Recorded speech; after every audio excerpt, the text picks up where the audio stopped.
The time now, 6:48, which means it's time for Zooming Around with Zoe. And Zoe, your eyes are on the sky tonight and through the week for a special celestial phenomenon we're lucky to see from Earth. Yes, I am really excited to get out tonight, but basically all week long. If you want to see some shooting stars, you're in luck. One of, if not the best meteor shower of the year is upon us. The Perseid meteor shower. It happens every summer, but this year is extra special for a few reasons. So let's zoom in on the science behind the Perseid. So a meteor, it's just a piece of space debris or rock that enters Earth's atmosphere. And when the meteor falls towards the ground, there is so much resistance and drag from the atmosphere that it just burns up. So when you see a shooting star, you're literally just seeing the bright light that is glowing around the hot air as the rock falls to the ground extremely fast. Did you know that meteors travel around 37 miles per second?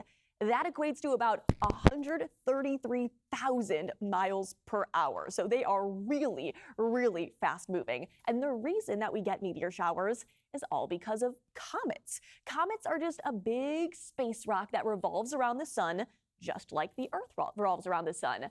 But when the comets get closer to the sun, it causes them to warm up, and it causes that icy surface to actually boil off, which releases a lot of dust and rock particles behind it. So yes, that is something that we'll keep an eye on because those dust and rock particles are what is going to be hitting us. So out along the path of the comet, it creates a long stream or a long river of particles that follows the comet's orbit. So anytime the Earth's orbit crosses the orbit of a comet, the Earth smacks directly into a bunch of debris and we see a meteor shower. So every August, we run into the comet Swift-Tuttle's orbit, and that is what brings us the Perseid meteor shower. So the closest the comet ever has gotten to the Earth was back in 1992, and it has a 133-year orbit. So we can't see the comet Swift-Tuttle. The next time we'll be able to see it is in the year 2126. So tell your great-grandchildren to set their calendars. But the Perseids are one of the oldest recorded meteor showers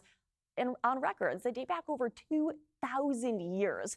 It's also one of the most active showers of the year, typically seen between 50 to 100 meteors per hour. And this year, the display is going to be even more exceptional because it's the first time that we're looking at a full new moon. Means the sky is going to be extra dark, creating even more beautiful skies. The most of the meteor sizes, though, if you can believe it, are only about the size of a grain of rice or sand. But there are some golf ball or even about a meter-sized meteor that can produce what's known as a fireball as they burn up in the atmosphere. And a fireball is just an extra bright meteor, about as bright as the planet of Venus in the sky. And the Perseid meteor shower is one of the biggest producers of these fireballs. So the peak of this meteor shower is the night of August 12th into the early morning of August 13th. So I would suggest getting away from city lights.